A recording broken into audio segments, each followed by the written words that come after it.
Alhamdulillahi al-karim silmilan ala tibali bi furadin wa sunan. Capitale du mouridisme, Touba est aujourd'hui la deuxième ville la plus peuplée du Sénégal. La moitié de la population de Diourbel pour une superficie égale à 11% de la région. La découverte de la localité par le fondateur du mouridisme remonte à 1888. Le lieu de prière du guide religieux devient un lieu de pèlerinage après son rappel à Dieu en 1927. Touba connaîtra cette même année son premier peuplement. Les travaux de la grande mosquée de Touba, initiés par le premier khalife Serigne Modou Moustapha Mbacké, sont à l'origine de l'afflux des disciples. L'autre événement qui va marquer le califat de Serigne Modou Moustapha, le 17 décembre 1928, l'autorité coloniale lui accorde un bail de 400 hectares pour une durée de 50 ans afin d'abriter la grande mosquée. Un tournant décisif dans l'histoire de la localité. Le 11 août 1930, le bail est transformé en titre foncier au célèbre numéro 528 Bawol. Ahmadou Ndiaye, enseignant et chercheur à Touba, revient sur l'histoire de l'aménagement de la ville.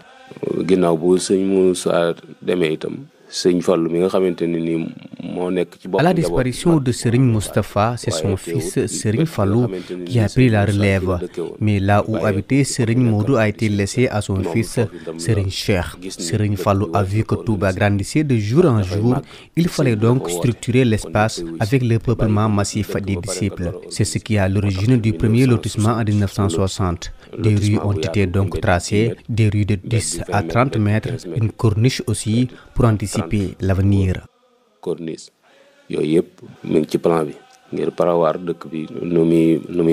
Après ce premier lotissement de 1960, d'autres quartiers voient le jour pour accueillir les disciples mourides. Sous le règne du troisième khalife Serigne Abdou Lahad, l'appel au peuplement de Touba devient officiel. Entre 1970 et 1976, sa population est ainsi passée de 6 000 à 29 000 habitants. Quiconque a une maison à Touba, elle sera son témoin le jour du jugement dernier. C'est cet appel qui a fait venir les disciples en masse. Lui aussi, il a procédé à de grands lotissements, mais les khalifes ne vendent pas les parcelles. Ils les donnent gratuitement aux personnes qui manifestent le désir d'habiter. Le peu d'argent qu'on demande aux bénéficiaires, c'est pour les frais de bornage qui revenaient au chef de village et ça ne dépassait pas 2000 francs CFA.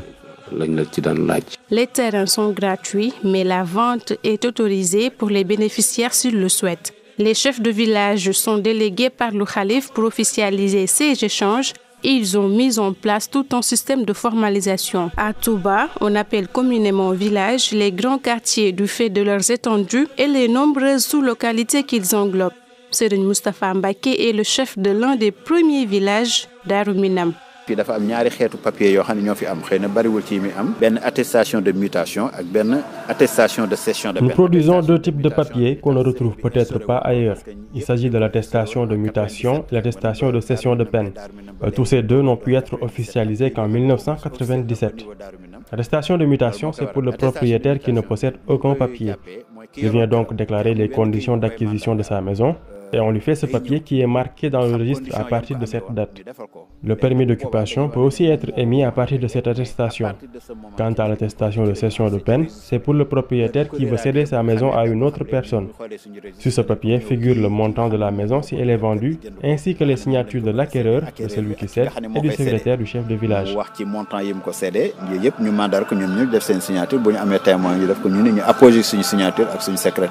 Touba Mosquée est aussi devenu un village important parce qu'il abrite la grande mosquée, le cimetière et les concessions des fils de Cheikh Ahmadou Bamba. C'est aussi à partir de Touba Mosquée que le khalife exerce son contrôle territorial sur la ville. Cheikh Mbaye est assistant du chef de village. On a introduit une méthode au niveau de Touba Mosquée.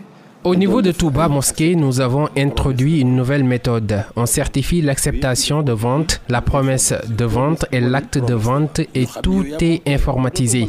La promesse de vente est signée par celui qui veut vendre sa maison devant le chef de village, tandis que l'acheteur signe l'acceptation de vente. C'est pour éviter que les deux rompent le contrat déjà signé devant le chef de village.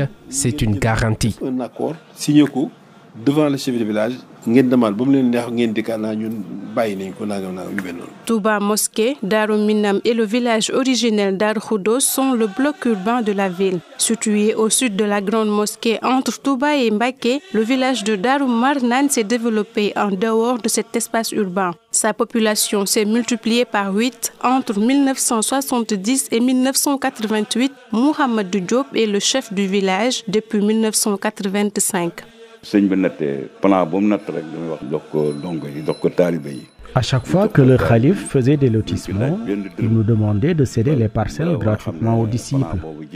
C'est ainsi qu'on a procédé jusqu'à ce que Darou Marnane n'ait plus de réserve foncière. Sinon, actuellement, il arrive qu'un propriétaire décide de vendre parce qu'il a un besoin d'argent ou qu'il veut vivre ailleurs. Ou même parfois, dans le cadre de l'héritage, une maison familiale est vendue.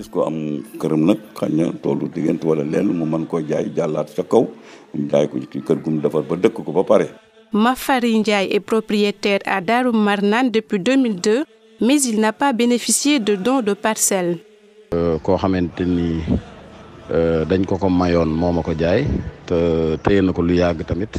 C'est un bénéficiaire de dons de parcelles qui m'avait vendu cette maison, mais quand il me l'avait vendue, les papiers ont été délivrés par le chef de quartier qui était en fait le témoin de la vente.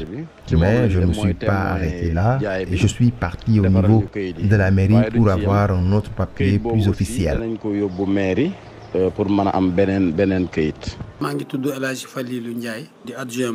Titre de propriété,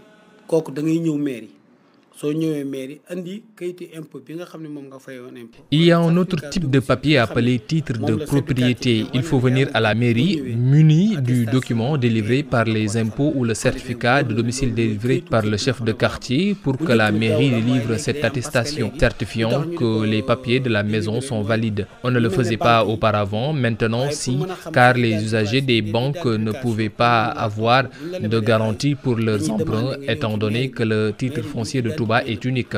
Pour avoir un moyen d'identification, les banques demandaient à ce que la mairie établisse un certificat de propriété pour faciliter toute requête. Légalement, c'est pas possible. Morphal, chef du bureau des domaines et conservation foncière de Diourbel. Non, c'est pas possible parce que le titre foncier déjà appartient à la communauté, à une autorité morale qui gère ce titre foncier. C'est la seule autorité habilitée à délivrer des titres d'occupation ou de propriété sur ce titre foncier.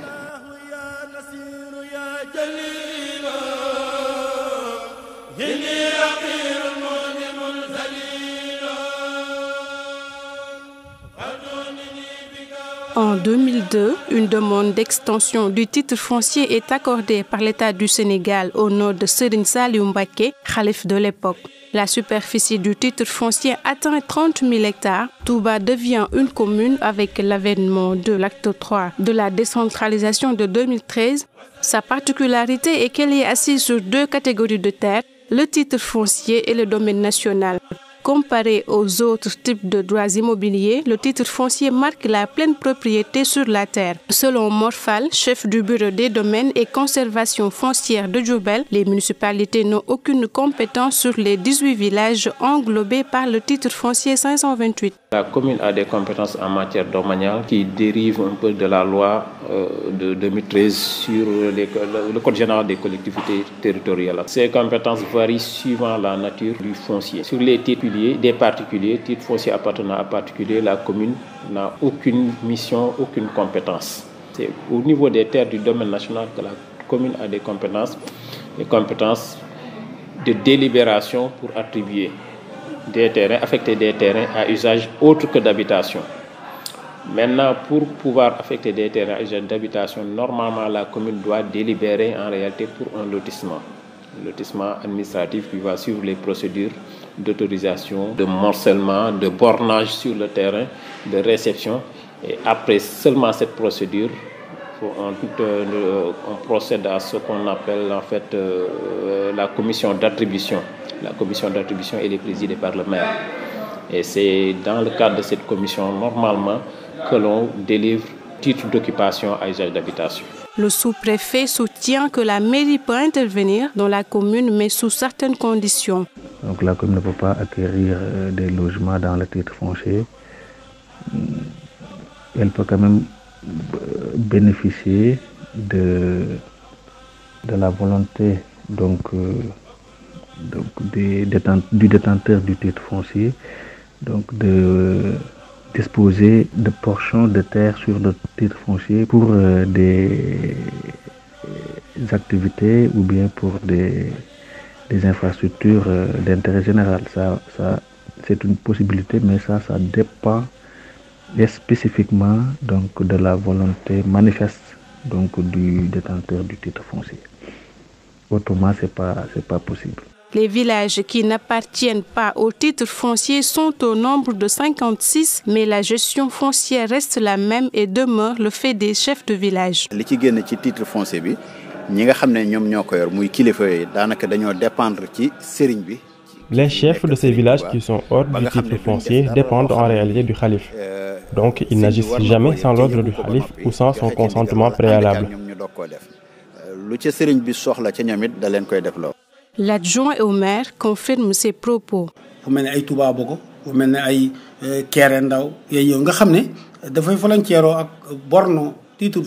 Des villages comme Touba Bogo ou encore Kerendaou sont frontaliers aux bornes du titre foncier, mais n'empêche, ils appartiennent à la commune de Touba, dans la région de Diourbel. La preuve, c'est nous qui en assurons la gestion. Nous gérons aussi les installations d'eau ou encore la construction d'écoles. Mais concernant les terres des paysans, la commune n'a pas de compétences à ce niveau. C'est du ressort des chefs de village.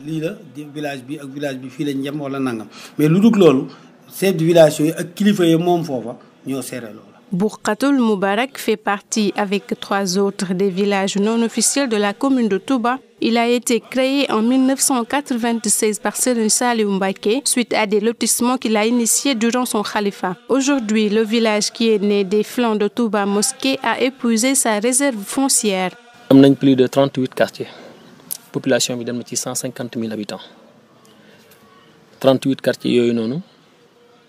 Le village englobe plus de 38 quartiers gérés par des délégués de quartier. La population est de 150 000 habitants. D'après les recensements qu'on a fait, le nombre de parcelles dans les différents quartiers varie de 600 à 1200 parcelles. Les plans sont ensuite enregistrés dans le registre où sont répertoriés tous les propriétaires.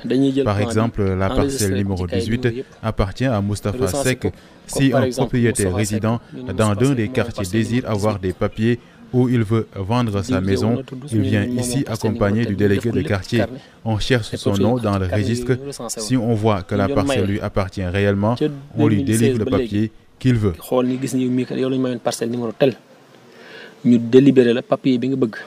La fixation des prix des maisons ou parcelles n'est pas du ressort des chefs de village, mais de celui des propriétaires. Le prix aussi doit varier. Parce que le quartier le prix est évalué à 3 millions. Les prix des maisons varient. Dans ce quartier, ils sont évalués à 3 millions, 2 millions, voire 1 million de francs CFA. Mais ça dépend aussi de l'emplacement de la maison. Tu vois, cette maison à étage-là, comme c'est près du marché, le terrain a été vendu à 22 millions de francs CFA. Si tu dépasses le marché, les terrains ne coûtent pas plus de 5 millions. Pour dire encore une fois que ça dépend de la localisation et du propriétaire qui fixe ses propres prix.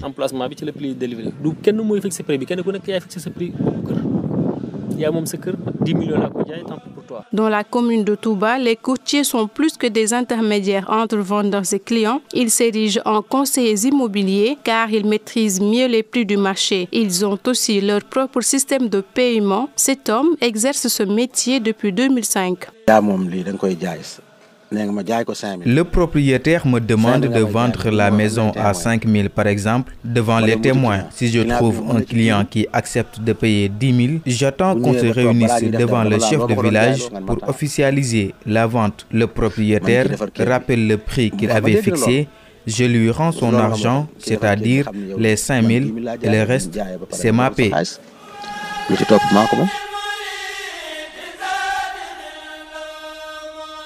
La sacralité de Touba est comme consacrée par la pleine propriété foncière du guide religieux du mouridisme, mais aussi par son autonomie dans la gestion des terres. La commune, elle, semble s'être adaptée à cette situation inédite en renonçant à ses attributs en matière de gestion terrienne.